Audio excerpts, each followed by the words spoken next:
You and I are constantly bombarded by misinformation from politicians, celebrities, and media personalities who demonize guns and gun owners. Their accounts are contrary to my experience as a responsible gun owner, a retired police officer, and a professional competitive shooter. I have listened to their lies and I've taken their punches, but I refuse to stay silent any longer because I know a lot of women who have something to say and they won in the game. They're ready to play offense with the truth. The truth is, we all want the same thing: to protect ourselves, our families, and to be safe in our communities. The DC Project is a nationwide grassroots organization made up of women from every demographic. We come from all different walks of life, but we are united in preserving our Second Amendment rights. As we share our experiences, we push back against gun control lies and oppose those who demand our rights be restricted. As an immigrant from Venezuela, I saw how easy it was for freedom to die. My family and I watched tyranny destroy our home. In Venezuela, the media, celebrities, and politicians repeated the same anti-gun messages until people found it normal and acceptable to give up their freedoms. The reality is, none of it is normal or acceptable. Hungry and helpless, Venezuelans are now unable to protect themselves. Now, as a proud American, I am determined to guard against the same things happening here. We constantly hear about common sense gun control, like universal background checks, banning assault weapons, ghost guns, high-capacity magazines, and gun show loopholes. Every city that is facing massive crime waves have put these policies into place. Common sense tells me that they don't work. So why do people still believe the idea that those policies save lives? Actual common sense is holding criminals accountable, not letting them out of jail or encouraging them to be more confrontational. Common sense is not stealing the right of the American people to protect themselves. This is the message that America needs to hear. The DC Project works to reduce firearm accidents by campaigning for education in schools. We counter the false gun control lies by testifying in hearings and meeting our legislators. We equip our friends, our families, and our communities to know the truth. Gun owners are good people. America is a beacon of freedom. The Second Amendment is a vital piece in ensuring that our kids can have a free country to grow up in. We stand with the lawmakers who support the Constitution, and we provide armor from the attacks by the gun control lobby. Join the DC Project today. Become a member, donate, or subscribe to our newsletter for updates on how we educate, advocate, and preserve our Second Amendment rights for generations to come.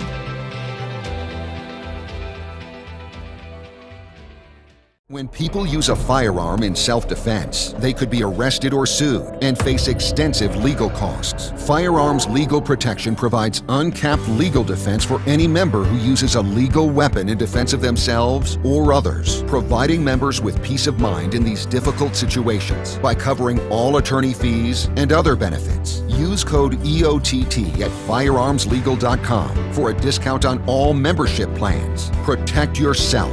We'll protect you.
You hit the radio bullseye.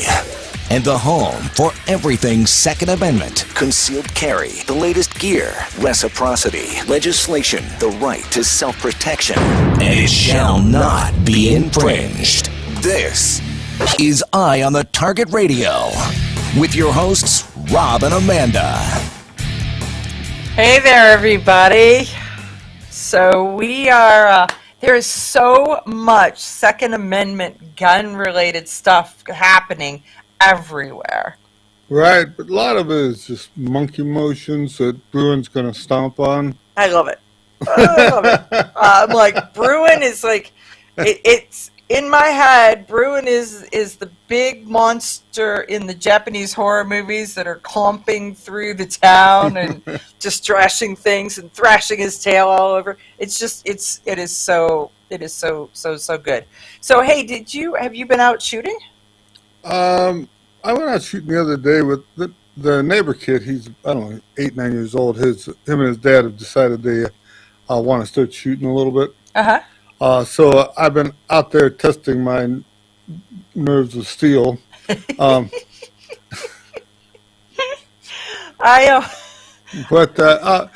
they're getting in. They inherited two rifles and a reloading outfit. And so I gave him some gunpowder and some bullets and some other things like that. So the dad's been playing around with practicing loading, and then him and the boy come out and shoot for a while. Okay. It's so he's testing his loads and figuring it out, and I love that. It's the whole figuring it out part. So I was because last weekend was, I didn't see you. I haven't seen you in a week because we did our show before I left town, and then I went to Illinois because one would think that is the bastion of guns and gun safety and firearms training is, an hour outside of Chicago. But no, it was the Armed Women of America, their state shoot, and why would they put it on in a state that is so friendly to guns? Well, they live there. So it wasn't the national, it was their state. And since they live there, they are working with, these are the marbles that they have been given, and they're playing with them. And so we were at the Illinois State Rifle and Pistol Association range, and I got to teach a natural point of aim class, and that I'm not real big on formal official names of things as you teach them. So I would make up names for what I'm teaching them, and they would remember those names, and so it was absolutely great to watch these gals pick up and understand natural point of aim and how it works and what they do, and and what it means to them and their shooting. So I realized the other day that I believe that this might have been only the second time in my life that I shot a red dot, but there was a gal in the class and she had a red dot on her pistol, and it was it was shooting low and left, and so she's like, it must be the gun. Okay, we'll assume that, right? That's what you want to start there, because you don't want to say, no, it's not the gun. Right-handed people normally shoot low and left because they tend to crush the gun at the last second. Uh-huh. And I know that, but as you're talking to them, you're like, you can't be like, no, darling, it's you. It's you. So it's the nut behind the wheel. I started the conversation with, let's assume that. We're going to start and go forward with that. We're going to assume that it is the gun. And so your goal is that wherever the holes end up, and you just need to put them all together so that they're all in a little group together. That's how I do it. I kind of feng shui the bullets in the spot where I want them. Well, so but this is the good part. This is the part where Amanda does not embarrass herself, 10 hours away from home kind of thing. So at some point, I was like, okay, let me just try your gun. So there was another instructor and I was like, I'll shoot 3 shots with it. You shoot 3 shots. We'll get an idea of what's going on with the gun. So I shot the first shot, and I was like high and right by about an inch. And I was like, well, I don't know what that means. So the guy who said it in was shooting low and left also. I don't know. No. So then I like settled in. Then I feng shuied it right in there, and I thought about it. And my next two bullets went exactly where I was aiming them and stacked one on top of another. So then I gave the gun to the other instructor, and then his bullets were 8 inches low and left, 6 inches low and left, 4 inches low and left. He's like, I think it's me and her and not you and not the gun. That's what I think.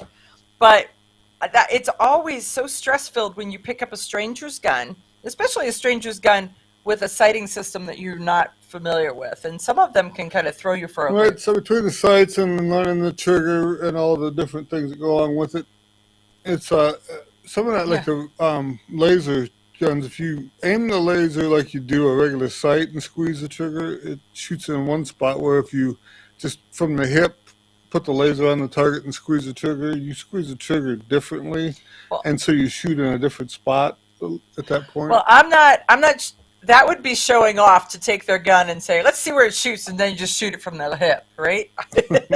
No, and if you're shooting a laser, you can shoot it from any position. You could. With the red dot, you have to look through it, but it's just I know if you take the time and you aim like you're aiming the gun, but using the laser, it'll shoot in a completely different spot than it does if you just kind of point it and pull the trigger from your, and they're not that far apart, but in the Kojak method of shooting. Got it. But I'll tell you, I love teaching beginning shooting skills to women, because when you see the lights go on, you see them connect, you see them say, this is a skill that I want to work on. This is something that has meaning to me. And they're all in these classes for different reasons. So it may be that they're here for personal defense. It may be they're here for socialization. And as you hear their stories, you're like, ooh. But they're there for a reason, and for you to have the opportunity to help them enjoy it, to get better at it, to hone those skills. It's just, I think it's great. You, on the other hand, like teaching brand new little kids and reloaders and flintlocks. But if I give you a whole herd of new people, you're like, what am I supposed to do with them? I don't mind some of that stuff too, like when you're doing the mixing up the kung fu and knife fighting and shooting and jumping and that kind of stuff together. But just to go out there, it's boring just to go out there and try to hit something when anybody could hit it if they applied themselves. Well, I'm teaching them how to apply themselves, and so that was part of it, and it was just so I love that. I absolutely love it, and so I'm writing my pitch to be able to send it to other places so that I can go teach there. The big thing is, if you ask them, did you ever shoot a BB gun or something when you were a kid? Then they have a basic understanding of how the sights work, and then you can go from there, and it's pretty easy. Most of my girls are going to be a no. If they've never seen the sights, now you have to go through having some cards to show them how the sights work and so that they understand that part of it. Yeah. Do you know what the sights look like? Do you know what they're supposed to look like? That is when they can't hit anything. That is the fallback position. Is what do you see when you look down there? I mean, I know that you ask me. So when you pull the trigger, you ought to see the hammer fall, and then you should see smoke come out, and then the gun cock itself, and empty fly out of it, and everything, and you never see any of that. No, I'm going to tell you that as soon as I pull the trigger, it's going to make noise, my eyes clamp shut, and the only thing I can do is pray that I hold still. If you get a chance to see when the gun's doing its thing and the empty flies out, that means your eyes are open, and you were watching the sights the whole time till the gun went off. So what you shot, you deserved at that point. My eyes aren't. I'm like a brand new baby kitten. There's no open eyes going on at all. The problem is, like, I taught myself to keep my eyes open like that. So, like, when these welding helmets they sell, they're automatic, like. Oh, yeah. that are supposed to be automatic, and they're not fast enough. They're not fast enough because you don't close your eyes, so that you get a little flash every time you do it. And the people are like, "Oh, no way!" But they still wince when the noise starts, and so it's already the lens is taken over by the time they. You're talking to me. You were talking to the person that when somebody walks up behind me, my pen flies out of my hand and over their head. Yep. And sometimes there's like an eek that comes out at the same time. So I am like a little bit jumpy. Just a little jumpy. And so the big bang of bullets makes it's just kind of there. So it is as much as I can do to be, only my eyes jump now. The rest of me stays pretty solid and stationary. So we'll be back right after this. Okay, you ask yourself, who is this Realize Firearms Awareness Coalition, and what do they do? Realize Firearms Awareness Coalition is a not-for-profit group based in Portage County, registered as a 501c3 and organized to educate about the historical intent of the Second Amendment to the Constitution of the United States of America, to share knowledge, to enable citizens to accurately relate and defend aspects of the U.S. Constitution, to enhance public awareness and support for responsible gun ownership, and to emphasize firearms education for women who facilitate the transmittal of constitutional awareness and gun ownership to succeeding generations. How do they intend to do that? By talking to you all and having you talk back, by hosting educational summits and events. So tune in, listen, and participate. RealizeFAC.com. Your front door, your car, your gun. Safety is a habit. Gun safety and responsible storage are no different, and the best way to help prevent accidents, misuse, and theft. Cable locks help keep firearms secured. Learn how to get a free firearm safety kit. Visit projectchildsafe.org. If you have a firearm, own it, respect it, and secure it. Brought to you by the National Shooting Sports Foundation and the Bureau of Justice Assistance. I'm Charlie Cook from Riding Shotgun with Charlie. Conversations in the car about gun safety, freedoms, and even a few laughs. Imagine you're in the back seat listening to an intimate chat with me and my passengers as we drive all around the country. Listen, watch, and subscribe to the Riding Shotgun with Charlie YouTube channel and podcast.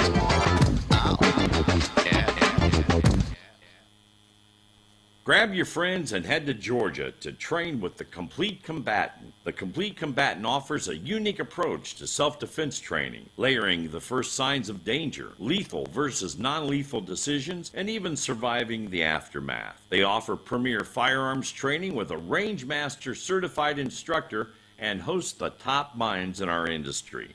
See the courses offered on thecompletecombatant.com. That's thecompletecombatant.com. When people use a firearm in self-defense, they could be arrested or sued and face extensive legal costs. Firearms Legal Protection provides uncapped legal defense for any member who uses a legal weapon in defense of themselves or others, providing members with peace of mind in these difficult situations by covering all attorney fees and other benefits. Use code EOTT at firearmslegal.com for a discount on all membership plans. Protect yourself. We'll protect you. Ladies, ever wish you could find a brand that understood the difference between feminine and functional? A brand that didn't make you choose between looking good and looking tough. Check out offhandgear.com, a brand designed by a gun girl / mom that closed the gap to give you feminine, durable, functional gear. Offhandgear.com, the brand that gets you.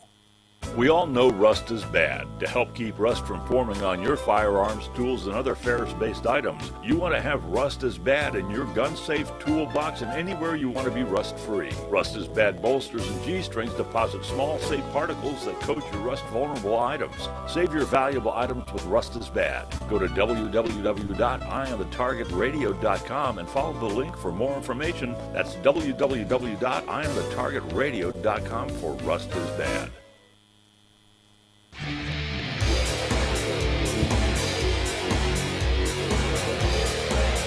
Okay, so we're back, but let's talk a little bit about the Second Amendment. And it's 27 words, and it starts with a well-regulated militia being necessary to the security of a free state. The right of the people to keep and bear arms shall not be infringed. We've been told for years militia meant military. It doesn't mean you. It doesn't mean me. It's right. They try to make it to where it was a state-operated or government-operated entity, and that way, that's why you shouldn't have a gun. It was only the government, because they're going to help you. I'm from the government. I'm here to help. If you're paying attention to the news lately, there's lots of rumblings where they want to make it illegal for you to have a militia and to get any type of militia training. Well, and you define militia. Is that like my girl gangs? Well, that's the thing is that they don't really go into what that training is. So is that going to put all training or even all shooting ranges in question at this point? Mm-hmm. Because they're trying everything they can to stop you from being able to exercise your right. And so with these new laws, and it's coming, mostly it's coming from the left, but you can see it coming on the state level, on the local levels, on the national levels. Well, it's their new push, and they're trying to say, well, it's common sense. You know, the shotgun guy that goes and traps and skeets, he's not going to need to be a paramilitary guy. And it's not so much even that, is they're trying to make these wacko shooters that go at the wherever at the soft targets to as paramilitary, and that they're going and getting training somewhere so that it can demonize this any type of training that happens to be out there. I mean, because let me tell you, if there is a mass shooting, they want to know where he bought his gun, then they want to know what he went through to get the gun, then where did he get training, how long's he had it, all of this kind of stuff. And you know, and every trainer, every gun shop is like, oh, you know, even though it was all perfectly legal, and so this monster followed the laws that were in place, and those laws were not going to stop them. And the thing is, but now they're going to punish the people who followed the law to sell it to him. Right, but even if he is a monster, he's doing what everyone should be doing. Is once you get something, you should learn how to use it to the best of your ability. And it just so happens that he decided to use it against the law. It's not the training place's issue that caused it. It's not the gun shop's issue. It's not the training center's issue. But this attack on this on all of this stuff, whatever it is that's militia marked, is going to be a problem for us in the future.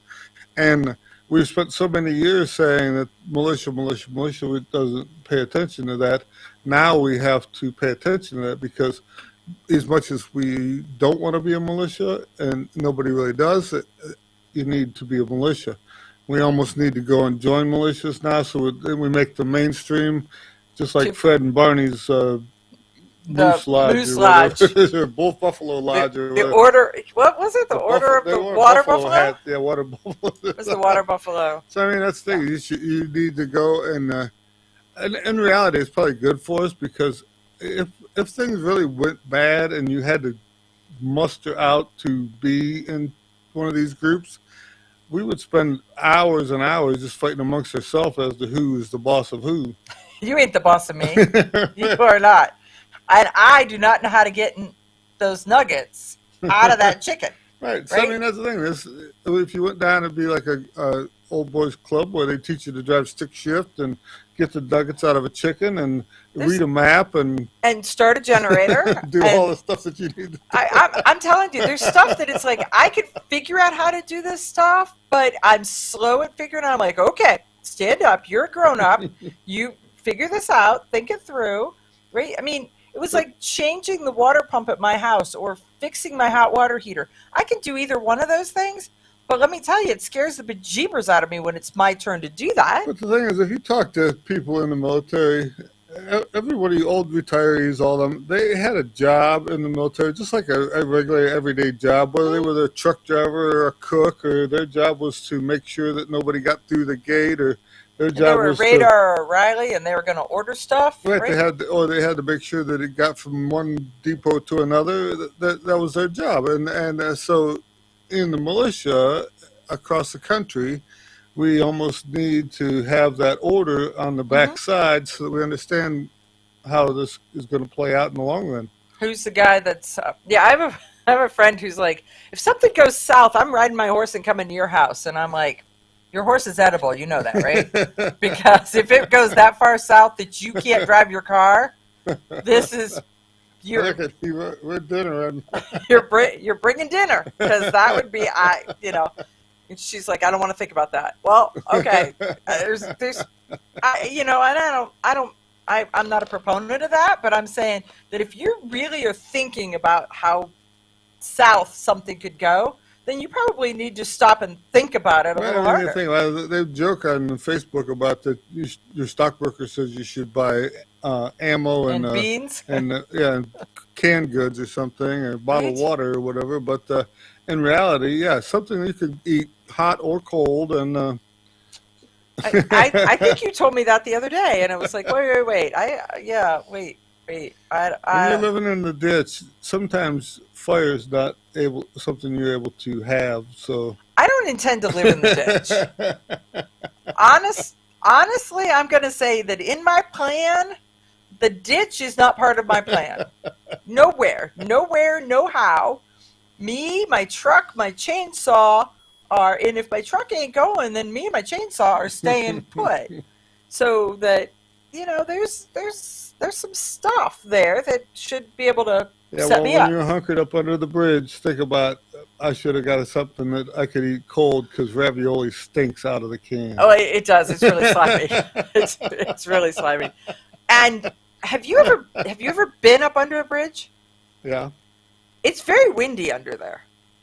So it's not even the best place. Okay, you got a roof, but you don't have, That's why you're supposed to have a Glock shovel, so you can dig yourself a spot in there to keep the wind off of you. The one I was in was all concrete. See? I was in a fully concrete, because there was a tornado coming over, and I was riding a motorcycle. So there was a reason why I was up. And that's probably the reason why it was windy then, too. I was as high up in there as I could possibly wedge myself, because I was sure that I was going to be sucked into Cleveland or something by the time, and I wasn't anywhere near Cleveland. So, yeah. Hey, when we come back, we'll have Tony Simon. Grab your friends and head to Georgia to train with the Complete Combatant. The Complete Combatant offers a unique approach to self-defense training, layering the first signs of danger, lethal versus non-lethal decisions, and even surviving the aftermath. They offer premier firearms training with a Range Master certified instructor and host the top minds in our industry. See the courses offered on thecompletecombatant.com. That's thecompletecombatant.com. When people use a firearm in self-defense, they could be arrested or sued and face extensive legal costs. Firearms Legal Protection provides uncapped legal defense for any member who uses a legal weapon in defense of themselves or others, providing members with peace of mind in these difficult situations by covering all attorney fees and other benefits. Use code EOTT at firearmslegal.com for a discount on all membership plans. Protect yourself. We'll protect you. Okay, you ask yourself, who is this Realize Firearms Awareness Coalition, and what do they do? Realize Firearms Awareness Coalition is a not-for-profit group based in Portage County, registered as a 501c3 and organized to educate about the historical intent of the Second Amendment to the Constitution of the United States of America, to share knowledge, to enable citizens to accurately relate and defend aspects of the U.S. Constitution, to enhance public awareness and support for responsible gun ownership, and to emphasize firearms education for women who facilitate the transmittal of constitutional awareness and gun ownership to succeeding generations. How do they intend to do that? By talking to you all and having you talk back, by hosting educational summits and events. So tune in, listen, and participate. RealizeFAC.com.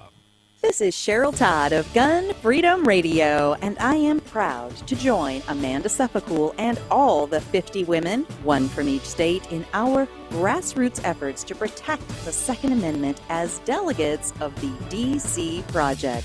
Grassroots organizations like the DC Project run on donations, so please consider donating to our GoFundMe/DC Project to keep the promise of freedom alive.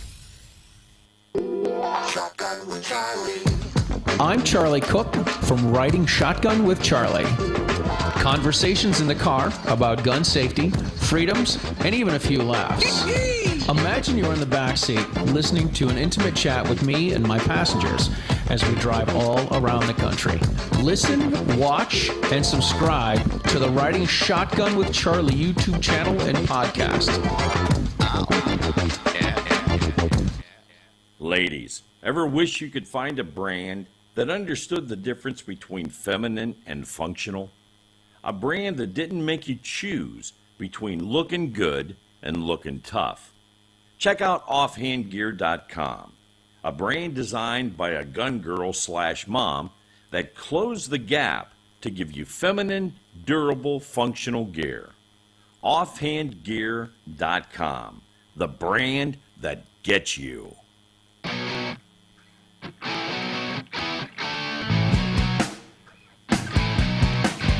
Hi, this is Paul Lathrop from the Polite Society podcast. I wanted to let you know that the show you're listening to is a proud member of the Self-Defense Radio Network. You can check out all the shows on the network by going to selfdefenseradio.net or tune in for more on Self-Defense Mondays on Parma Radio, krmaradio.com.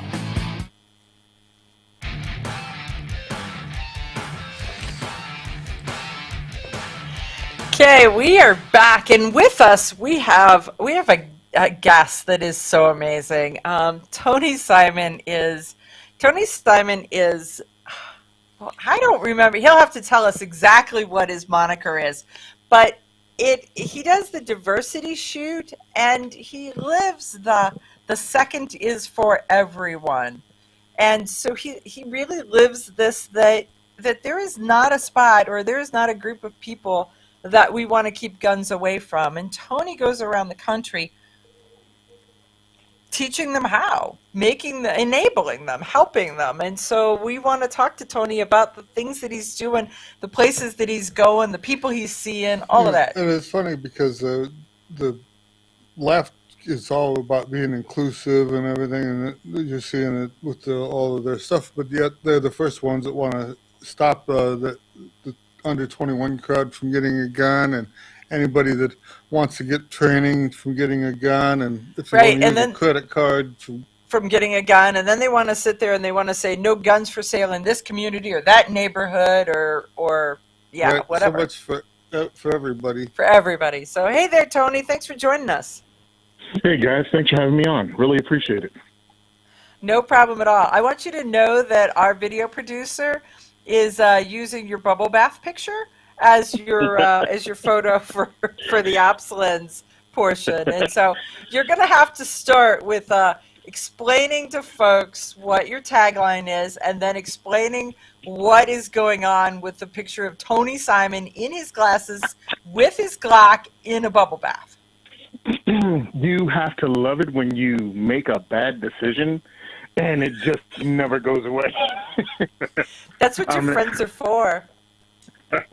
So I'm at NRA in NRA annual meeting in Indianapolis, right? A few years ago. And that's a lot of walking, and I'm going around giving my elevator speech to every firearms manufacturer to try to get sponsors for the diversity shoot. I come back to the hotel, and my wife was like, "What's wrong with you?" I'm like, "My feet hurt, my legs hurt, my back hurt." She was like, "Well, you know, the bathtub is also like a jacuzzi." I was like, "Okay, cool." So I go in and start the water, and I squirt some body wash in there because that makes sense. And I don't drink much. Most people don't know that. Well, I made a rum and Coke that was kind of potent. And by the time the thing got full, I had a second rum and Coke.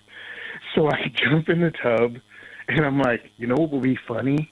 If I took a picture of myself in a bubble bath and posted on Instagram. That couldn't possibly bite me in the butt. So I did it. Of course, it goes, in our community, it goes a little bit viral, and Aaron Paulette contacts me. No, first my partner on Firearms Radio Network contacts me and was like, "Hey, we'd like to make a sticker of that and give it to my daughter because she thinks you're hilarious." So he did it. We go to SHOT Show, and he goes, "You know, I have 24 more stickers because the minimum order was 25. What do we do with 24 stickers of you in my hot tub?" I said, "Let's give it to everyone we know and take a picture of it," because between SHOT Show and that photo, Aaron Paulette called me and said, "I'd like to sell T-shirts with that on it, and we could split the funds between Operation Blazing Swords and 2A4E." So I figured, hey, I'll give it to my friends that are in the industry. We took pictures, and the T-shirts sold really well. And then someone said, "Hey, want to do a patch and share our funds between my organization and yours? We'll do a limited edition of 100. And that's how we got the patch. So all it took was a little bit of alcohol and yeah. Yeah, let's just say I had a little bit of the captain in me. And that is so funny. So folks, so you're not formerly a Marine. You were off deployment, right? But you were in the military, and then now you're a firearms instructor, and you're a big dude. So for those who are listening to on the radio, you have to understand that Tony is. How tall are you, Tony?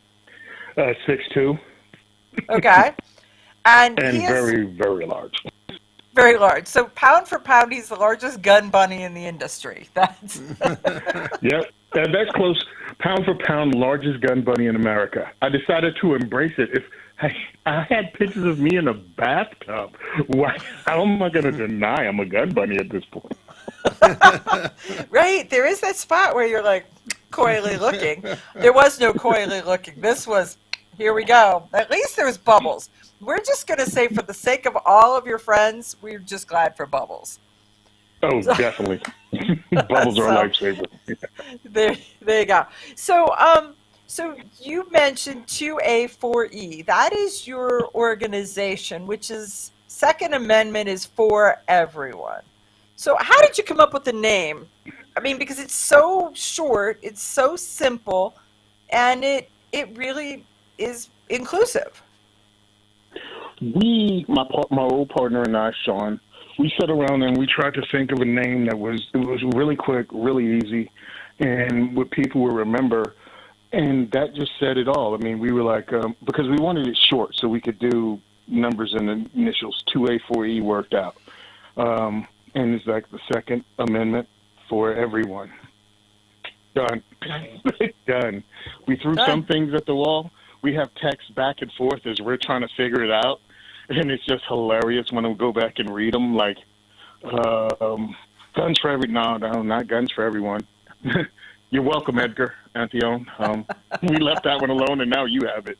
But we really tried. We really tried. And I also wanted a logo that didn't have a firearm on it. So if you had one of my shirts on it, you can choose to instigate a conversation if you wanted to. You know, I didn't want crossing R's or anything like that. I wanted to leave it up to the person wearing the shirt whether they wanted to engage in a conversation. And they had a way to support me with a T-shirt, with a patch, something like that. Okay. When you say support you, what are you doing with this? What are you doing with the money? What are you doing? So in 2015, we started this off after testifying in Trenton against one of their many gun control bills. I realized that there were no people of color. There were very few women. And I'm like, by then I was a firearm instructor for 3 years. And I'm like, I've seen all of us at the range. We need to represent in this environment. We need to take up advocacy. So I approached every group in New Jersey and asked if they have a outreach plan for minorities, for women, to get them involved in the Second Amendment advocacy and introduce people to firearms, and no one did. So I went to Anthony Colangelo at Gun for Higher Range. That's where I went and got my certifications for NRA, rifle, pistol, shotgun, and range safety officer. And I threw the idea at him, and he was like, what about next week? Start it next week. Do it next week. I think he was on board. Is that what you're saying? He was on board so immediately that it scared me. So I was like, hey, next week is a little soon. Give me 2 weeks. And that's what I did. And I started it up February 2015. That was our first event. And we started holding them every other month. And we welcome all people, regardless of age, lifestyle, sex, gender, whatever you want to call it. Anything that people try to divide us by, I welcome you. So come to our event. We have volunteers from CNJFO, Coalition of New Jersey Gun Owners, and others that come to the event as our volunteers. You will be introduced to the Second Amendment. We'll talk about the history. We'll talk about pending legislation. I'll introduce you to these groups so you can learn how to be an advocate and learn who advocates for you in your state, local advocates. We also at one point had NRA ILA actually come in and talk about what they do as a lobby organization. Then we went inside, and my guys are in each port after a safety brief, and we walk people through shooting a gun for the first time. And we have lots of different types of firearms because my volunteers bring them. And we shoot guns up and down a line. Person goes and fires a few rounds of this type, next type, and they move down. And we're talking from 10 to 90. We've had people at these events, of course, all along the race, gender, religion spectrum. I think that's awesome. And that's what we do. But to raise money for this, because I also feed them, we have pizza, and we try to do raffle prizes to help make some of the pizza money back. But, yeah, it takes funding. We were blessed this year with ammo sponsor for the first time. Ammo Lab came through. But it's kind of okay. rough So because we Ammo go through Lab, 1,000. AmmoLab.com. What's their website? Yep. If they're going to be a sponsor, you're going to drop their name. Let's send folks to them. Yes, it's going to be AmmoLab.com because we go through about 1,000 rounds an event. And we started doing it every other month, and my guys wouldn't take handouts. They wouldn't even take ammo from me. But now we're doing them every 2 weeks, and they're going, hey, bro, it's kind of getting kind of expensive. Can you help us out? And Right. I could help you for a while, but now my habit and your habit is getting in the way of me eating on regular, right? Exactly. And I'm thankful for the ammo sponsor because that really helped out a lot. People have been donating over the years, and I mean, a lot of things have kept me afloat because people believe in what we're doing, and that helps a lot. So we're in like 3 ranges this year. We were in 4. We've been out to work with the Nebraska Firearms Owners Association in a shoot in Omaha in 2021. We were actually forming up one to be going up to happen on the 22nd and 23rd, but funding is always a problem when we're talking about doing things like this, and it just was a bridge too far. We couldn't pull it off in that time frame. So because the travel wasn't like, because right now you're going from town to town, so you're all within driving distance, but they're starting to look at asking you to come, 5 states away, 10 states away, that kind of distance. And so there is that. So Tony, we're going to go to a commercial break. When we come back, we are going to talk about what are you doing, how are you doing it, where are you going next, and all of those kinds of things. Folks, we're talking to Tony Simon. DiversityShoot.com is his website. We'll be right back.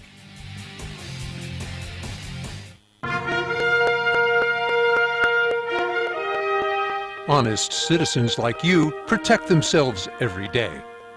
We talk about it every week on the Self-Defense Gun Stories podcast. Were these gun owners lucky, or did they have a plan? How should we defend the people we love? We discuss recent examples on the Self-Defense Gun Stories podcast. Put us in your pocket.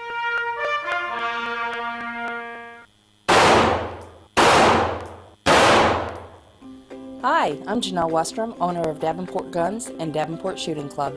At Davenport Guns, we do so much more than sell firearms. We advocate for increased personal safety and security, not just for you, but your whole family and community. Go to davenportguns.com to see our online inventory and browse videos, articles, and things we just find entertaining. Sign up for our newsletter to learn more.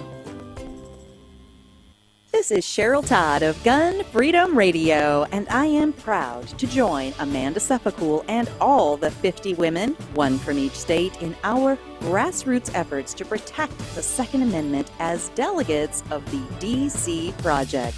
Grassroots organizations like the DC Project run on donations, so please consider donating to our GoFundMe/DC Project to keep the promise of freedom alive. Ladies, ever wish you could find a brand that understood the difference between feminine and functional? A brand that didn't make you choose between looking good and looking tough. Check out offhandgear.com, a brand designed by a gun girl / mom that closed the gap to give you feminine, durable, functional gear. Offhandgear.com, the brand that gets you. Okay, you ask yourself, who is this Realize Firearms Awareness Coalition, and what do they do? Realize Firearms Awareness Coalition is a not-for-profit group based in Portage County, registered as a 501c3, and organized to educate about the historical intent of the Second Amendment to the Constitution of the United States of America, to share knowledge, to enable citizens to accurately relate and defend aspects of the U.S. Constitution, to enhance public awareness and support for responsible gun ownership, and to emphasize firearms education for women who facilitate the transmittal of constitutional awareness and gun ownership to succeeding generations. How do they intend to do that? By talking to you all and having you talk back, by hosting educational summits and events. So tune in, listen, and participate. RealizeFAC.com. Shotgun with Charlie. I'm Charlie Cook from Riding Shotgun with Charlie. Conversations in the car about gun safety, freedoms, and even a few laughs. Imagine you're in the back seat listening to an intimate chat with me and my passengers as we drive all around the country. Listen, watch, and subscribe to the Riding Shotgun with Charlie YouTube channel and podcast. When people use a firearm in self-defense, they could be arrested or sued and face extensive legal costs. Firearms Legal Protection provides uncapped legal defense for any member who uses a legal weapon in defense of themselves or others, providing members with peace of mind in these difficult situations by covering all attorney fees and other benefits. Use code EOTT at firearmslegal.com for a discount on all membership plans. Protect yourself. We'll protect you.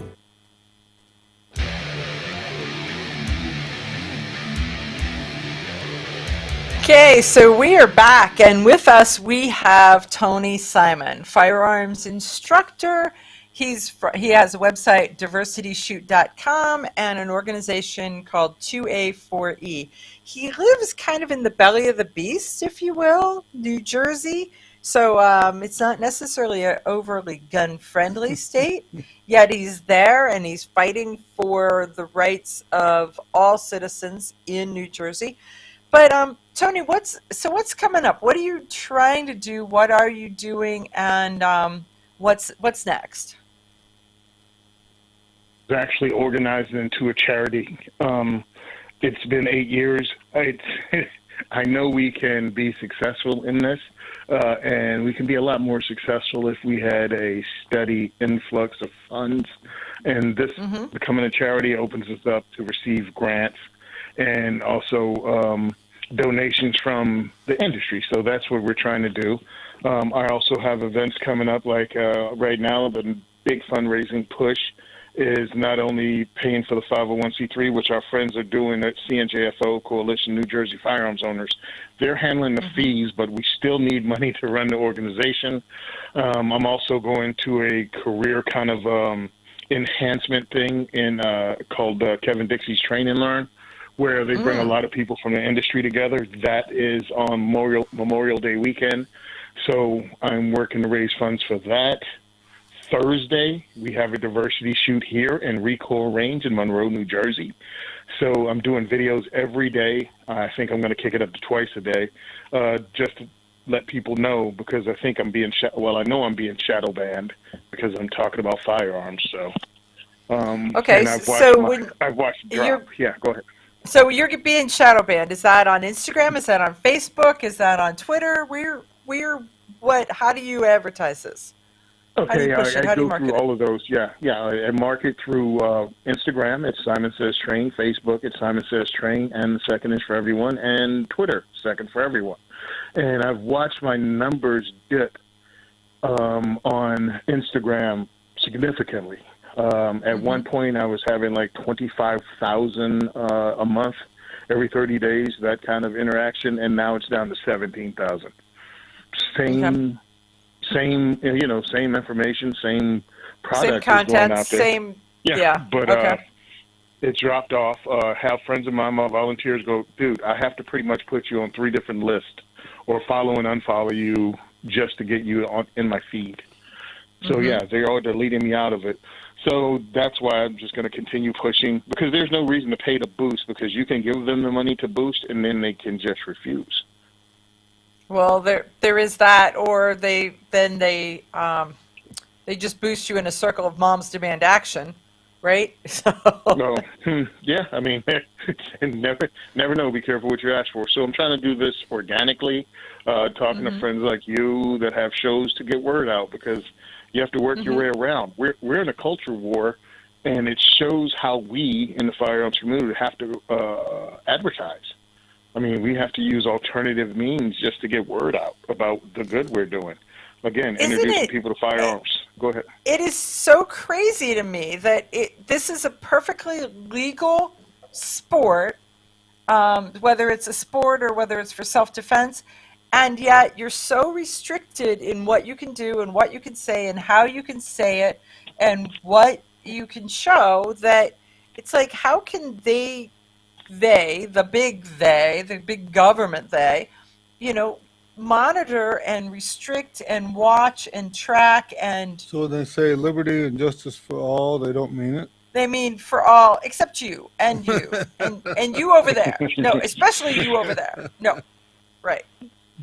They like the feeling of safety and freedom. They don't really like safety. They really don't like safety, which is, it's up to you. You're responsible for your own safety. And it's kind of scary. Your own safety is a scary thought. So they don't want to be scared, and so false sense of security. Oh, the government will take care of you. Look, this is why we have all these police. Meanwhile, there's crime everywhere, and the police have no duty to protect the individual. And then they want you to have the feeling of freedom. Yeah, exactly. Or they want you to have the feeling of freedom. Well, real freedom is dangerous.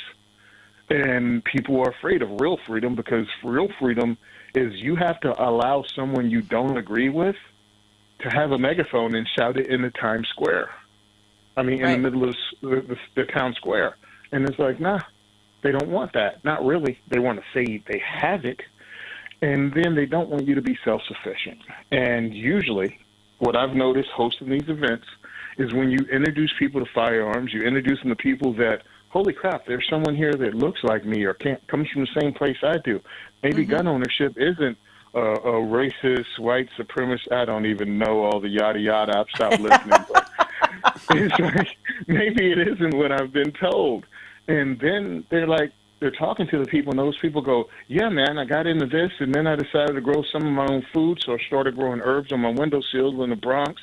And now I belong to an urban garden organization, and yeah, I have my guns, or we have some people, I became a ham radio operator, and all of a sudden there's a core of self-sufficiency built around people exercising this right, and no one wants that. I'm telling you, I just was talking to my husband about the fact that they have chickens down at the store, and I think I want chickens, and he's like, no, you don't. I was like, oh, no, yes, I do. And so it's going to be a conversation in the Suffolk household. Chickens are fun till the winter time, and then you still got to go out and play their game with them. Play their game. Well, understand that. Listen, there are many things you can buy. Chickens. Yeah, right? There are many things you can buy, and then you're just stuck with them. Chicken ain't one of them things. If it don't work out, it's dinner. It's dinner. Or be free, little bird, and then all of a sudden it's somebody else's dinner. You could have your chickens till the fall, then you could make them dinner, and then in the spring start over again, and then you got eggs all summer. And yeah, I'm thinking that there are other people who have chickens that if I said, well, I was thinking, since I don't know how to get the McNuggets out of a chicken, I don't want to know how to get the McNuggets out of a chicken. I can show you how to get the nuggets out of the chicken. Okay. So, well, when I name it Harriet, I'm probably not McNuggeting her. I'm just saying. But I may be willing to then contact a neighbor and say, would you like some chickens? Right? I don't know. Something. I may be a fair-weather chickener. But I get your point, Tony. Sorry, squirrel. But, it really is that when people are empowered, that empowerment spreads. A couple of weeks ago, we had Rob Morris on, and he was talking about that they were changing the laws on the machine gun, where it used to be that you could go and rent a machine gun somewhere and shoot it. And that now they're saying if you're not on the actual name for the machine gun, that they were cracking down on that, because he said that shooting the machine gun was fun and people realized it, and fun's illegal. Yeah, we're going to make a T-shirt that says the government says fun is illegal. Yeah, because it is. I mean, once the lie gets exposed, people start looking at everything as in, wait a minute. One of the lines I say that I learned from my partners, all communication is manipulation. It's hard for CNN to spread the lie that guns are dangerous, or as the crazy congressman said, is heavier than 10 heavy boxes, and how powerful an AR is, when I just had a 14-year-old girl shooting one on my IG page, and there's video of her having the time of her life. So it's kind of hard to put that in a bottle when it's like, you've come out so hard against this thing, and it's a fun thing, and these people have seen it. Now they know maybe you're lying about other things, too. Maybe you're lying about it. Well, we are the government. I'm just saying. There's a really good chance they're lying about one thing or two things. Well, it's not just the government, though. It's your favorite talking head on the news that you seem to trust, because they speak so well and they look so cute. And that's the person you believe in. And it's like, yeah, he's lying. She's lying. Well, and there's other organizations you belong to, too, like AARP and stuff like this, that have hidden agendas that they don't really put out there. They don't tell you. They try to beat it into your head. We got to go. DiversityShoot.com is where you can get a hold of Tony. He is filing for his 501c3. He will be open for donations soon. And when you get that. Okay, you ask yourself, who is this Realize Firearms Awareness Coalition, and what do they do? Realize Firearms Awareness Coalition is a not-for-profit group based in Portage County, registered as a 501c3 and organized to educate about the historical intent of the Second Amendment to the Constitution of the United States of America, to share knowledge, to enable citizens to accurately relate and defend aspects of the U.S. Constitution, to enhance public awareness and support for responsible gun ownership, and to emphasize firearms education for women who facilitate the transmittal of constitutional awareness and gun ownership to succeeding generations. How do they intend to do that? By talking to you all and having you talk back, by hosting educational summits and events. So tune in, listen, and participate. RealizeFAC.com.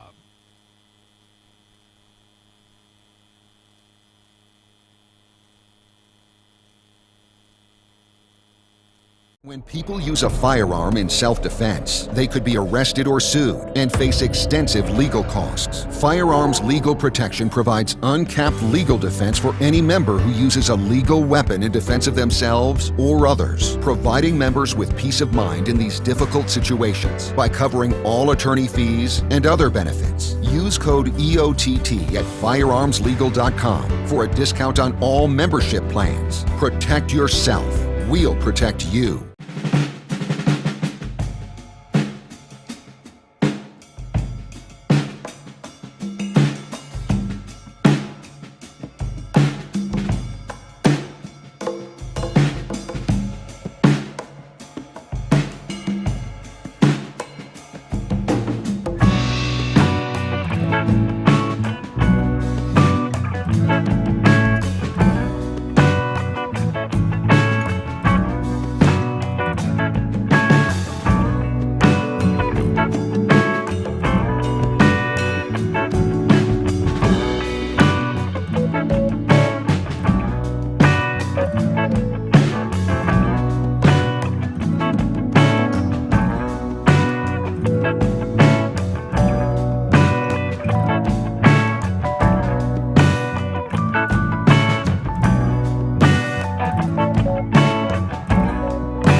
You hit the radio bullseye. And the home for everything Second Amendment, concealed carry, the latest gear, reciprocity, legislation, the right to self-protection, and it shall not be infringed. This is Eye on the Target Radio with your hosts, Rob and Amanda. Okay, welcome to hour 2 of Eye on the Target Radio. So you've been digging through, let's see. I'm reading the statements from our folks, and of course I got to stick like one eyeball close to the camera here. It says, when someone like the government tells you who they are, believe them the first time. Like Ruby Ridge. That makes so much sense, you know? When they tell you who they are, when they tell you what they think, and you're just looking at them kind of side eye, you're right. You're absolutely right. Believe them. Believe them. So toward that kind of a statement is that I sat this week and I was listening to the news, and I was listening with just kind of one ear when what is his darn name? The Senator Chris Murphy out of Connecticut is talking about gun control, and that there is so much stuff going on with Bruen, and he's like boo-hoo-hooing Bruen, and that that there's going to be a popular revolt when society figures out just what the Supreme Court justices are saying. Yeah, they're all going to go buy a gun. Right, they're or more. So it's really funny because there's these folks that kind of live in a mindset that is that guns are bad, and that so just all of that. So here's the quote that came out is, so they're talking about Bruen again, and there is Nick Saplina, who is the Senior Vice President of Law and Policy at Everytown for Gun Safety. We'll just say that it's probably not gun safety they're talking about, it's gunless safety is where they are. And he explained that the last June decision, which was talking about Bruen, New York State Rifle and Pistol Association versus Bruen, has really emboldened the farthest fringes of the pro-gun movement to say anything that you could possibly think of in the realm of gun safety, that it's all unconstitutional. Hey, I represent that farthest fringe part. When they started to talk about the farthest fringes of the pro-gun movement, I was like, dude, they're talking about you, right there. I was reading an article, in a different article, and Bruen even brings up a spot in one of the judges that's about this case where under 21-year-old buy pistols. Man, there's a lot of that movement on that topic. A lot of movement. But it's funny because the judge is saying that the Second Amendment in this wording presents you with the keep and bear arms, but it doesn't show anything about the acquisition of arms. And so then he says that urging the judge to uphold the law in part is by suggesting that even though under 21s can't lawfully purchase a handgun from an FFL, they could always buy a gun from a private party, or they could, necessarily means they could purchase it, steal it, or be giving it, or find it, one that someone lost. Right? So they're like, they can acquire it some way, legal or non-legal. But I mean, as a judge, he's almost saying that stealing it and buying it from a private party is legal in his particular mind. That he could not, he may be able to punish them for the theft, but he cannot punish them for the gun ownership. Or the acquisition through that method and stuff. So, so it's really interesting because there's this whole group you guys know that's chanting Bruen, Bruen, Bruen, and you keep watching stuff going, I told you so, I told you so, I told you so. And then there are these bah humbugs, such as the senator from Connecticut, and then additionally so the Senator Chris Murphy from Connecticut, and then the Everytown for Gun Safety group. And so they're saying this movement of trying to ban our guns is really important because expansive, unprecedented readings of the Second Amendment could lead to challenges of life-saving, and I'm adding the word anti-gun laws into his quote. So he's saying, how dare these gun folks, these rabid, farthest fringes of the universe gun folks, how dare they challenge gun laws that we all know are unconstitutional, that were passed using judges that were not using the law the way that it is currently interpreted. I mean, they're passing stuff that didn't It's follow funny, Heller. You see pictures of Israel where the women are carrying M16s on their back. They don't have a magazine, and they got the magazine in the pocket or something. But they're at an amusement park or anywhere, and they all got the rifle slung. Honestly, one of my favorite pictures is she's got a rifle slung. It's on her back, so the sling is across her chest. She's holding the hand of a real little, that has a little backpack on, has Mary Jane's with lacy socks, right? So here's Mom with her black rifle, holding, I would guess it's like a 4-year-old, 5-year-old in black patent leather and lacy socks. I mean, you know at what age you outgrow lacy socks. But it was like, this says, I am protecting my daughter, and I am protecting my daughter, and I will do whatever it takes to protect my daughter. She's protecting her country as a whole, and when we get to that point, then for someone to just come into the mall and shoot it up, or come into the school and shoot it up, is going to be days of old, because now they're facing the whole crowd with their M16 on their back. Well, and then the anti-gun folks in that are saying, well, look how dangerous that is, because everybody will be shooting at everybody else. No, it's your turn. Go ahead. Right? We'll be polite. We'll take turns. Right? There's just a spot. It almost be like, well, name that tune. Right. I can do it in 2 shots. I called it. I'm first.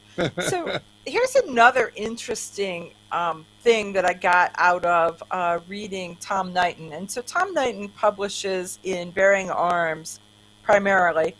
And this statement that he wrote in a summary of an article is absolutely worth framing. So this is from Tom Knighton, and he says, and Tom is a frequent contributor to not only Bearing Arms, bearingarms.com, but he's also on the Second Amendment Foundation's The Bullet on some kind of a rotation. So he's in there too.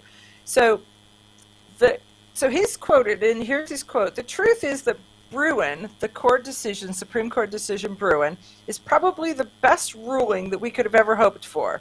What's more, it lays the groundwork for protection of not just our gun rights, but for all of our rights. There are those that want to restrict your right to protest, your right to free speech, and a plethora of other things right here and right now. They want you to be able to They want to keep you from being able to fully enjoy your constitutionally protected rights. Bruin's framework doesn't just protect gun rights, but all of them, all your rights." And it was like, Tom Knighton, that is brilliant. That is absolutely cuts to the core of what we're fighting for and what we've won with this court case, and why we're so giddy about it. The thing is if this would apply to all laws, I think it would change everything about America. Mm-hmm. I mean, you would buy insurance on your property and not worry about whether the other guy had insurance, because it's only about your stuff. So if they left his carcass on the side of the road for a couple of days, that's fine with you, because your insurance would cover them hauling your carcass off the road, but not theirs. And it's like, and your HOA would have virtually no power over you at this point, because once you pay for your property, it's your property. You wouldn't have the property taxes and all the other, what color can you paint Well, it, and how fast you can leave your trash can out to the road. You are not an HOA kind of guy. I where can your just boat tell you. is parked. I'd have a parapet with a machine gun on the corner. There would be no HOA for Rob. There's no doubt about it. You know, the problem is that we've gotten so comfortable with the government taxing us and then giving back a portion of our money and then giving the rest of our money to somebody, anybody, whoever. And so it's kind of crazy like that. We're seeing this with the Ukraine where they just keep shoveling the money that way. It's like, how come we're not spending that money at home? We complain about we don't have this, we don't have that, or we have homeless people on the street, or mentally defectives that are in the subway that we're not taken care of, and you know, we keep letting them out because there's no jails. We'll be back right after this.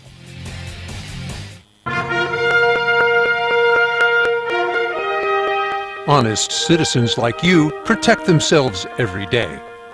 We talk about it every week on the Self-Defense Gun Stories podcast. Were these gun owners lucky, or did they have a plan? How should we defend the people we love? We discuss recent examples on the Self-Defense Gun Stories podcast. Put us in your pocket.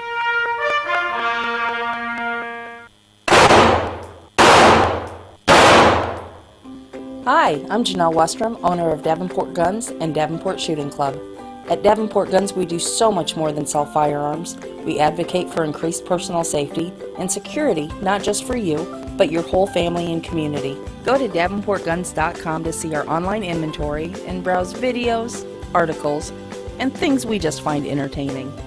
Sign up for our newsletter to learn more. Your front door, your car, your gun. Safety is a habit. Gun safety and responsible storage are no different, and the best way to help prevent accidents, misuse, and theft. Cable locks help keep firearms secured. Learn how to get a free firearm safety kit. Visit projectchildsafe.org. If you have a firearm, own it, respect it, and secure it. Brought to you by the National Shooting Sports Foundation and the Bureau of Justice Assistance.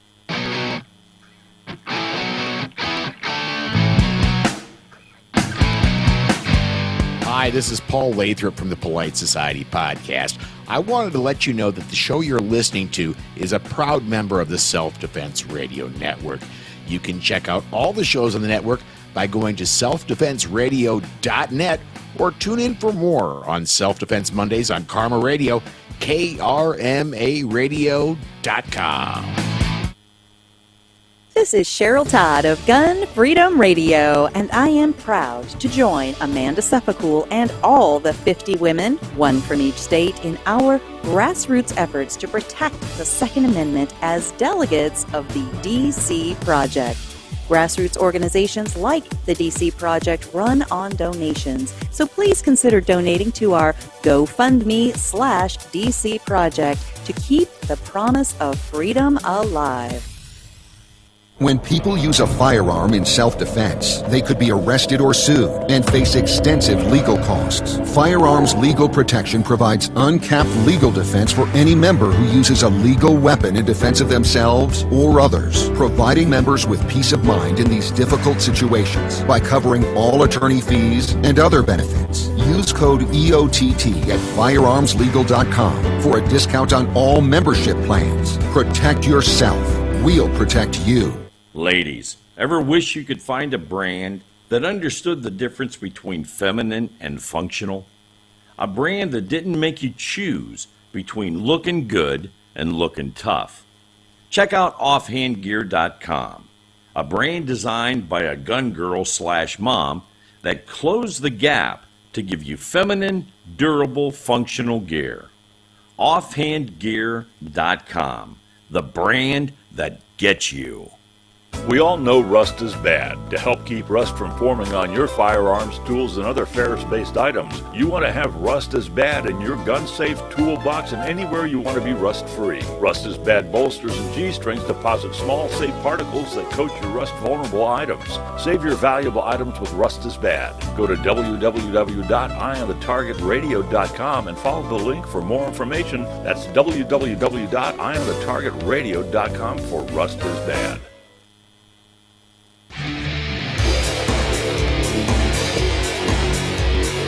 Okay, so what do you got? I know that you have been reading up on this paramilitary topic that we were talking I a believe little this bit is about. going to be a new thing that bites us on the rectum. Right and, on the bee. Well, and the funny part is the first shots across the bow are coming out of Vermont, and everybody thought that Vermont was like free America. right. Well, they're just complacent America. They were the East Coast, just that they never got around to banning guns in the first place. But So they were lazy Right, government of America. everything else about them is New England through and Okay. through. It's just they never got around to passing anti-gun laws. But right now they have a guy who has a shooting range that actually two. So how dare he? He built structures on his land without applying for zoning permits. So he's got 30 acres, and so he's So then they gave him so many days to tear it all down, and he told them to. pound salt. Right. So then Yeah. they give him. They went after an environmental court, and so he's been in default of that for a couple hundred days at $200 a day. So since that hasn't worked, they've gone to the state representative for this what's his name, Philip Baruth. Baruth, yeah, for help. So they sponsored a bill making it a felony to operate a paramilitary training camp within the state. Right, and so they use some rules. As long as there's more than 3 people being trained, then it's a training camp, and you can't teach anyone how to make your firearm, explosives, incendiary device capable of causing injury, assembly with one or more other person for the purpose of practicing or being taught, trained, or instructed in the use, application, or making of a firearm, explosive, or incendiary device.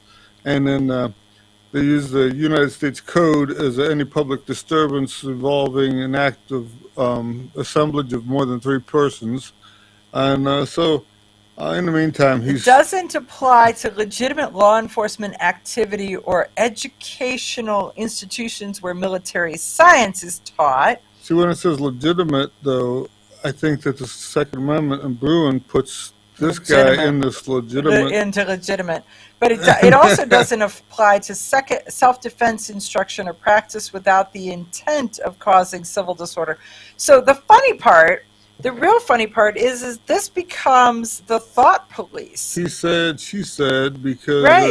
if he says they're not doing that, then they got to prove he is. And lately, too, is with some of the new laws that the Supreme Court's passed, they default to the citizen.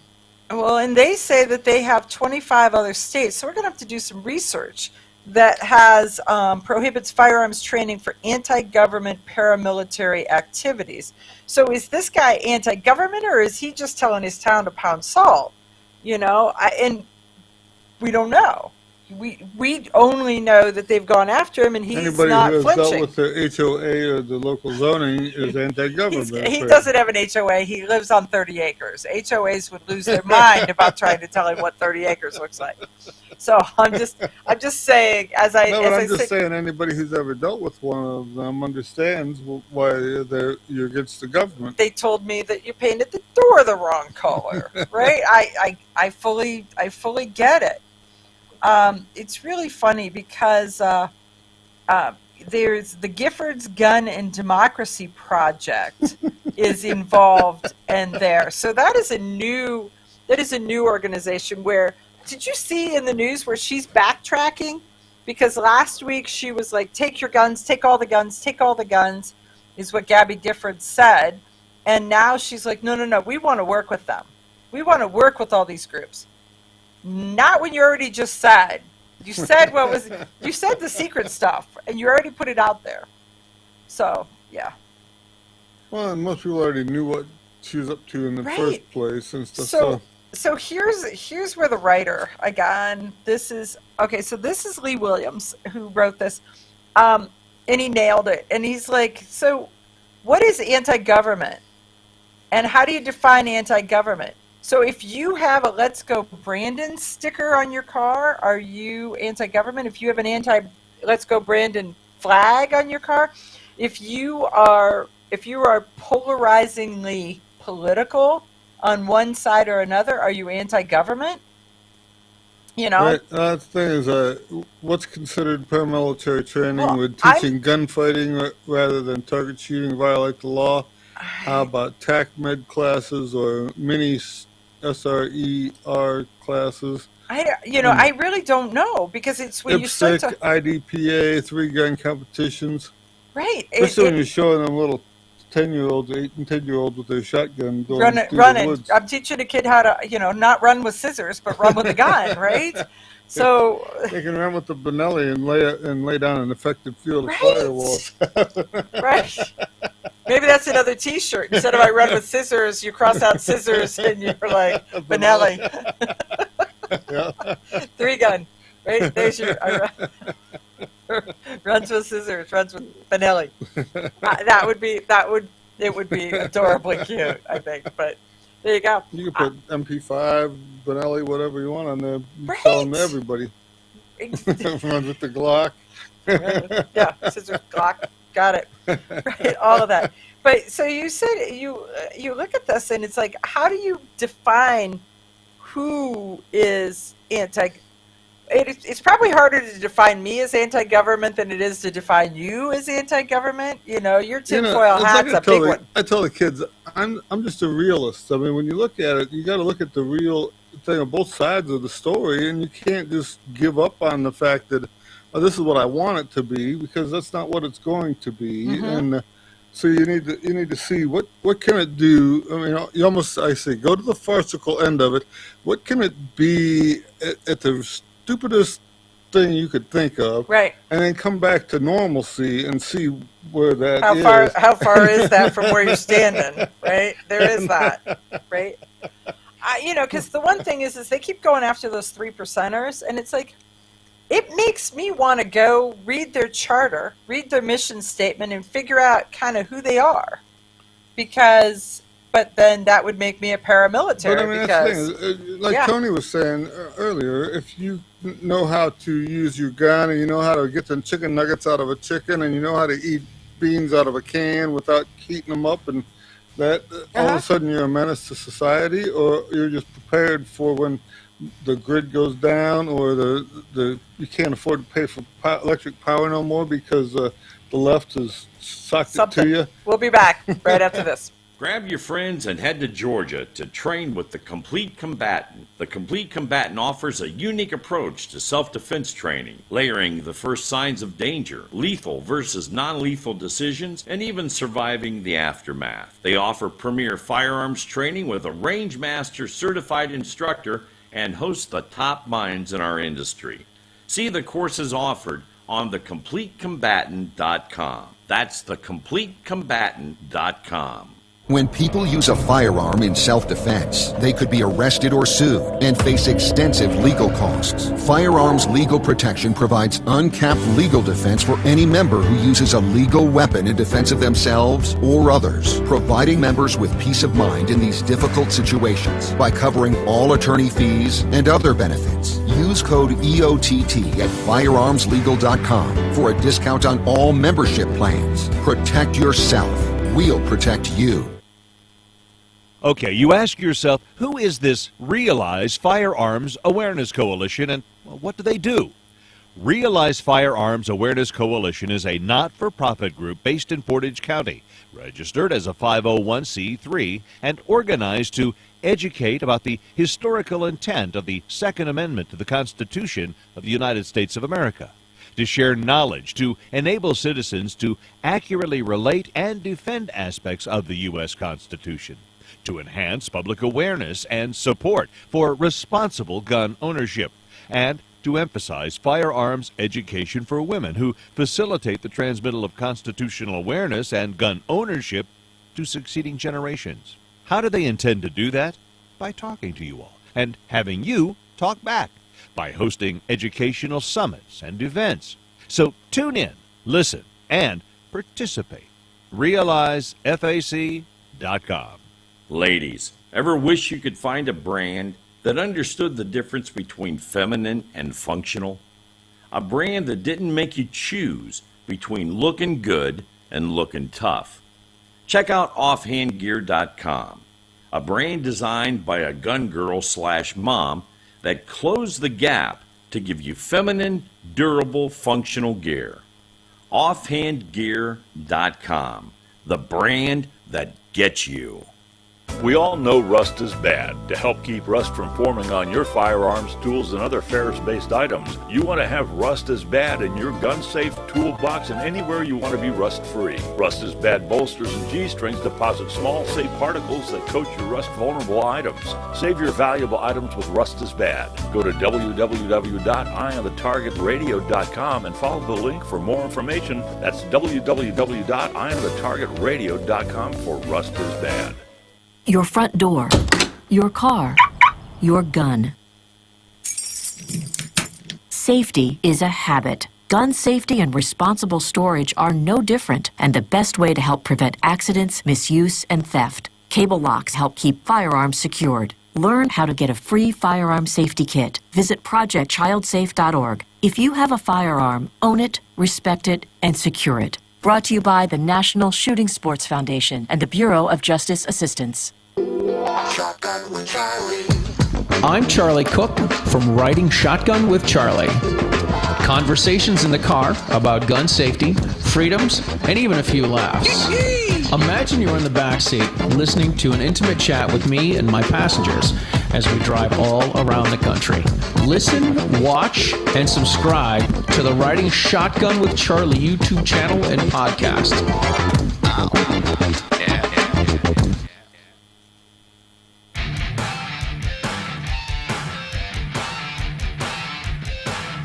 Okay, so let's start talking about this whole 21-year-old thing that is happening. With the words have meaning. Okay. So try these. With liberty and justice for all? all. It's so funny they draw a line in the sand and they say, well, this is what I think, and you don't fit into that line of thought. And it's like, when did they not become American citizens, or what date do you actually become an American citizen? Well, and there are people who are sitting there saying, okay, you're an 18-year-old. These are laws for you. You could be a grown-up. You can buy a house. You can buy a car. You can get a job. You can join the military. You can get married. But you can't, I don't know. What's tobacco now? Is it 21 or is it 18? I don't know, because I was 21 a couple weeks back, and I haven't looked back since then. Right. So, I mean, it's the kind of thing for your own good, they're saying that you can't partake in this. You can't partake in hard liquor until you're 21. You can't partake in firearms till you're a certain age. The Army lets you sign up at 17. Early on, they'd even take you younger than 17. It used to be the family structure made the decision for the children, and then once you got to a certain age, you could marry, you could move, you could build your own house and be your own man, so to speak. There's a lot of times when you've seen them where a couple gets married, they're not old enough to have a gun to protect their household. So they're nowadays, but in the old days, a 12 and a 13-year-old would marry and build a cabin down the street, and they lived just like they were 40. Exactly. They may not have lived till they were 40 just because of the way the medicine worked at that time, but they had all the rights and privileges at this point. And so we need to get back to some of this stuff. If you need to think about it, back in the day, the juvenile children were the hunters. They had plenty of time on their hands, so they went out and found the stuff for the family. So they would trap. They would they chopped wood. They hunted, all this stuff. The little kids would look for mushrooms and things like this. But the parents were working, so the mother was usually taking care of the homestead, and the father was either working in the field or working for somebody to make money. And if you look at like the stories of Annie Oakley and some of the other, I mean, look at the Pony Express.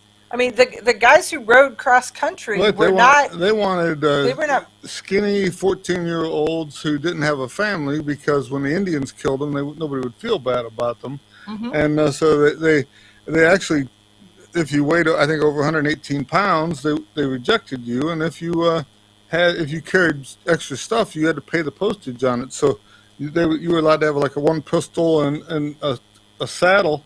But anything, if you wanted an extra magazine or something like that, you had to pay the postage on that extra magazine or your extra cylinder for your pistol and stuff. because you were weighing down the horse that they wanted it to go very fast. Right.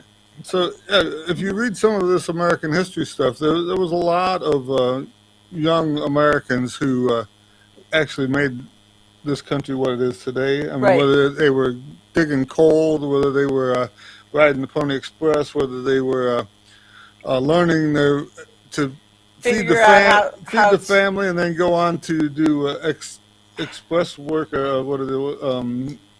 Showing Annie Oakley at the expositions and stuff. Right. Yeah. So she traveled the world to show people how good she could shoot. And But stuff. she started being a good shot so she could shoot the squirrel in the eye so they could eat the rest of it. Right. It's funny. My grandfather used to always tell about when he was a kid. He lived in Oklahoma Territory before it was a state, and he could work for a couple hours and make enough money to buy 2 shotgun shells. And then if he laid in the water trough, he could wait till the rabbits came in close. And if he was a good shot, he could get 2 rabbits, which would give him enough money to buy 2 more bullets. And if he missed it, then he had to go back to work for a couple hours till he made enough money to buy 2 more bullets. And the store just sold bullets by the piece, so you could go in and buy 1 or 2 or 5. Buy or a couple whatever. bullets, and then he's waiting for the rabbit. Then he gets the rabbit. Then he sells the rabbit to get another bullet. Yeah.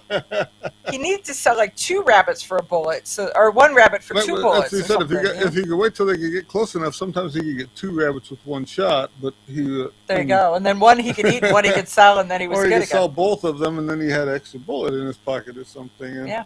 But it was. But if he missed, then he had to go back to work again. So some of the stories, but you think about it, he lived it. It was Indian territory when he lived there. And and we sat on his knee and heard the stories. Right. It was funny because he would tell about the first house they moved to that had electric power. They had a metal kitchen table. So he was standing on the kitchen table playing with the kitchen light when he found out about electricity. How did you learn about electricity? You need to put shoes on, right? But your mom doesn't want you standing on the table with your shoes on. So, I'm not sure why he was on the table in the first place, but Well, he reached the light. okay. But why was he trying to reach the light? Don't know. We're just gonna say no. We don't know. But it's really interesting. So right now, there are a group of different. So there are different courts, circuit courts, and those circuit courts are making decisions that don't go to the Supreme Court. So here's how this works: is if you want a law to be in your town, then the municipal court of your town then makes a decision and it rules over that area. If you say, no, I want that to go higher, then it'll go to the state. Then you're like, no, I want it to go, and you lose or you win. I want it to go higher. They'll go to like the district court.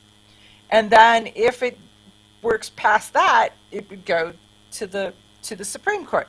So the interesting part is, like right now, the 4th District Court has made some decisions. The 5th District Court has made some decisions. And when they make these decisions, it applies to the states that are under their umbrella. So, well, and this article that we're looking at here is about the Gun Owners of America is suing because. But they're doing it in Texas.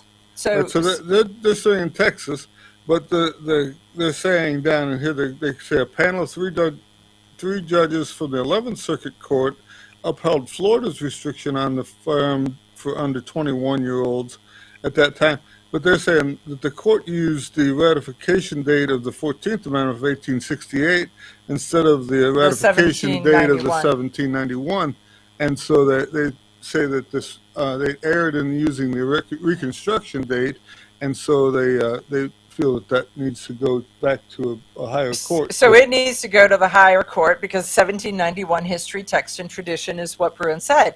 So I think it was the 4th District that came out, and so that would be another federal court in Virginia. So the 4th District has Virginia, West Virginia, part of the Carolinas. If one district court says this and the other says that is a good candidate for them to get to the Supreme Court because they're fighting amongst the two districts. So if both district courts say the same thing, then it usually can't get to the Supreme Court. You can pay the money and you can try, but what happens is that you pay your money, take your chances, and then you sit there in queue and wait. But when they're divergent in their decisions, then it's better. Here's another article where the federal judge in Virginia found that the federal prohibition on handgun sales to younger than 21-year-olds violates the Second Amendment rights. Right. So this is the case where we're talking about, right? And, in his thing, it comes down to the sale and the transfer,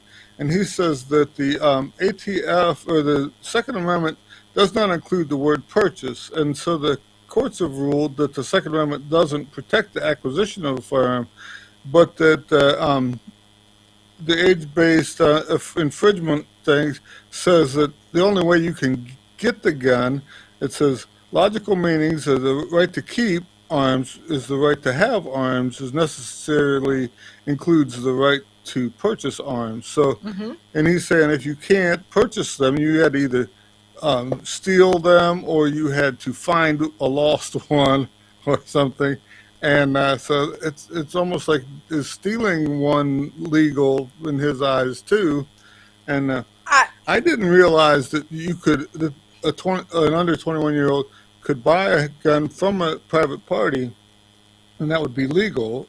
But it's only illegal for them to buy it from a gun shop. That's one that would be a legit question to ask Cam Edwards. So, because Cam or Lee Williams or one of them that really digs into it, and so it's a legit or Alex Uli, who does the show on Fridays with Second Amendment, the SAF, the bullet, and so that would be a question for him. So I'm going to make a note, and we're going to ask. Sorry. When I'm writing, I can't talk. When I'm talking, I can't write. It's this. I can do one thing or the other thing, but I can't do both things. But we will ask on that because I think it's a legit point in this article, and then it goes from there. But but it was funny because after he turned on this, he went more about how are they supposed to get it if they don't. Following the logic of the whole thing, and it's I don't know how many judges actually try to follow the logic of some of this stuff. Well, that would be that this guy, luckily for them, they got this Virginia judge that is a logical thinker, deep thinker, the bigger meaning to something, not just I don't like it, it's icky. And because it's icky, we need to nip it in the bud. So it's not... Did it sound like Barney Fife when I did that? Because that's exactly what I'm trying to channel, is my inner Barney Fife. So we'll be back right after these messages.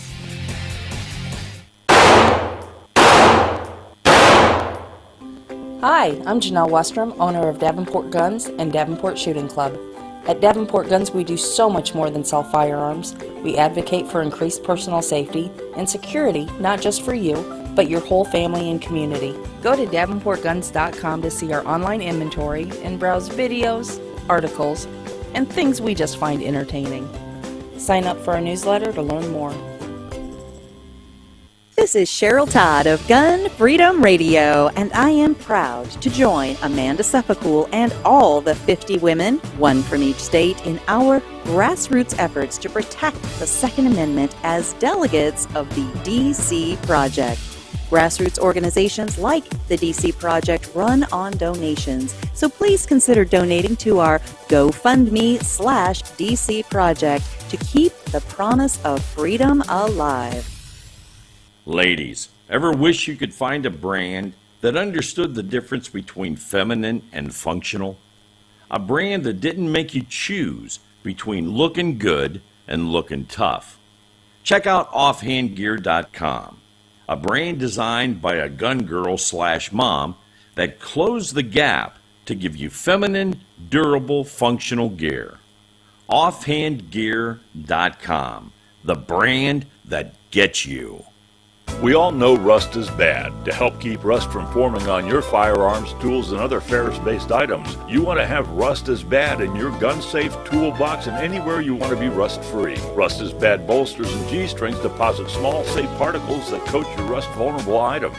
Save your valuable items with Rust is Bad. Go to www.eyeonthetargetradio.com and follow the link for more information. That's www.eyeonthetargetradio.com for Rust is Bad. Okay, you ask yourself, who is this Realize Firearms Awareness Coalition, and what do they do? Realize Firearms Awareness Coalition is a not-for-profit group based in Portage County, registered as a 501c3, and organized to educate about the historical intent of the Second Amendment to the Constitution of the United States of America, to share knowledge, to enable citizens to accurately relate and defend aspects of the U.S. Constitution, to enhance public awareness and support for responsible gun ownership, and to emphasize firearms education for women who facilitate the transmittal of constitutional awareness and gun ownership to succeeding generations. How do they intend to do that? By talking to you all and having you talk back, by hosting educational summits and events. So tune in, listen, and participate. RealizeFAC.com. Your front door, your car, your gun. Safety is a habit. Gun safety and responsible storage are no different, and the best way to help prevent accidents, misuse, and theft. Cable locks help keep firearms secured. Learn how to get a free firearm safety kit. Visit projectchildsafe.org. If you have a firearm, own it, respect it, and secure it. Brought to you by the National Shooting Sports Foundation and the Bureau of Justice Assistance. Grab your friends and head to Georgia to train with the Complete Combatant. The Complete Combatant offers a unique approach to self-defense training, layering the first signs of danger, lethal versus non-lethal decisions, and even surviving the aftermath. They offer premier firearms training with a Rangemaster certified instructor and host the top minds in our industry. See the courses offered on thecompletecombatant.com. That's thecompletecombatant.com.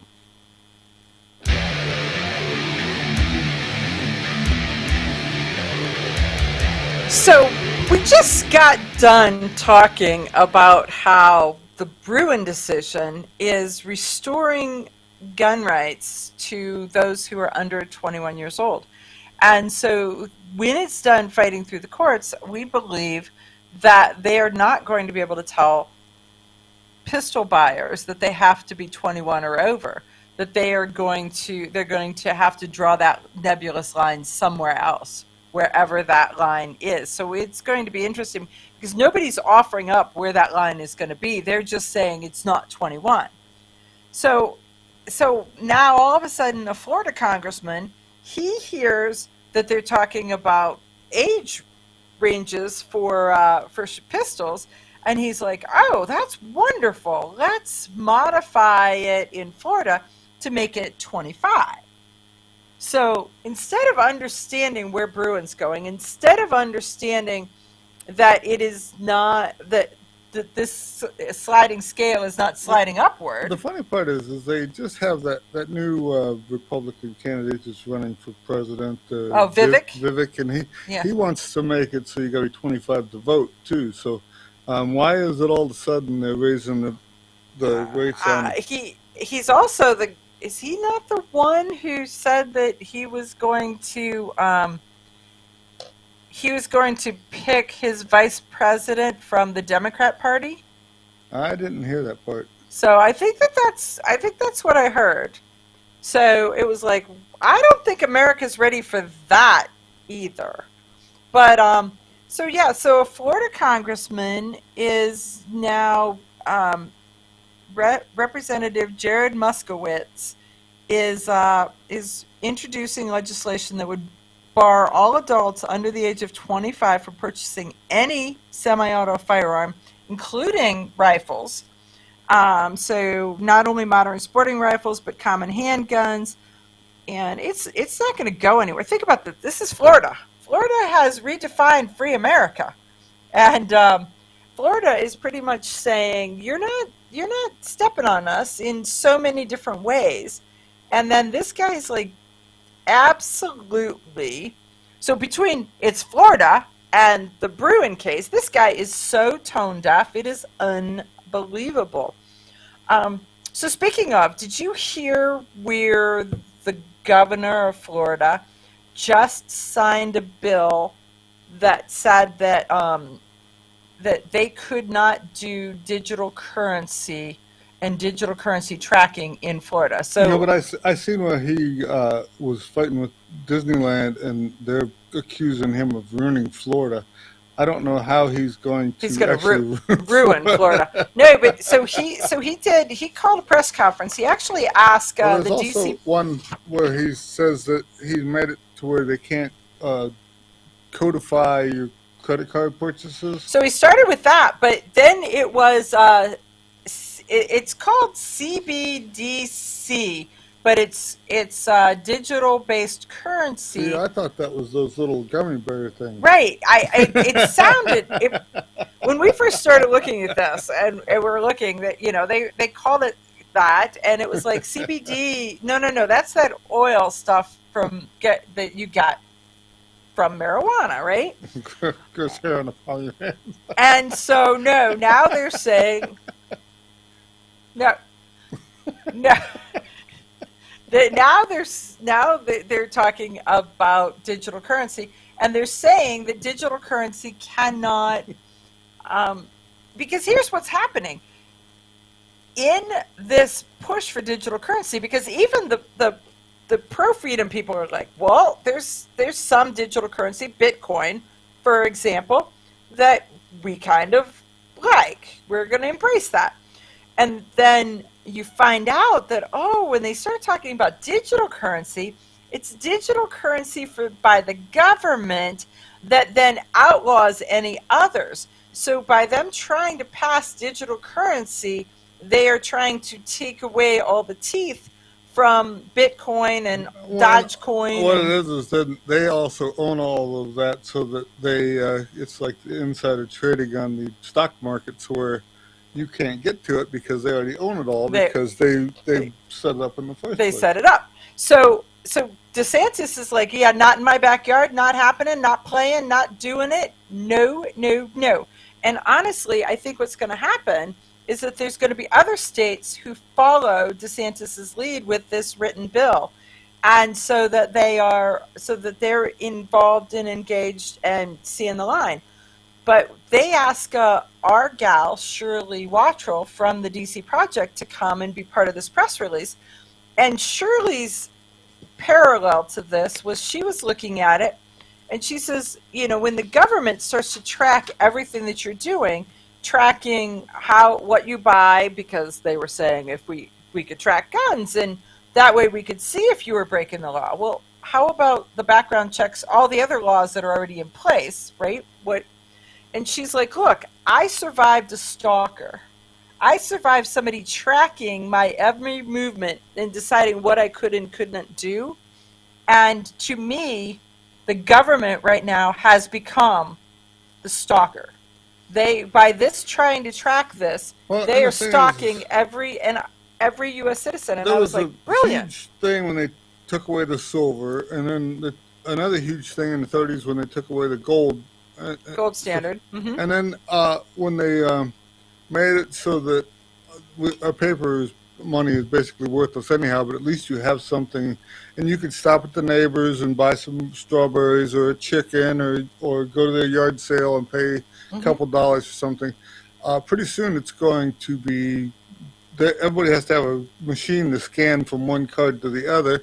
There's going to be no real money. But and, your phone, you can turn tap your phone and you can Venmo back and forth. And so they already did that, where they're saying as soon as that money starts moving, we're going to track it and tax it at $600. But they can also turn it off. They can block you from having money. So if you're traveling or trying to move across the country, there's no getting away from it, right?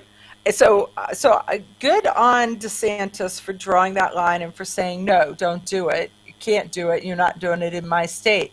So hopefully there will be other states who will follow his lead in here and draw that line. So we're living in a scary time right now. If it was a movie, you'd be sitting on the edge of your seat. Not sure I'm not already, right?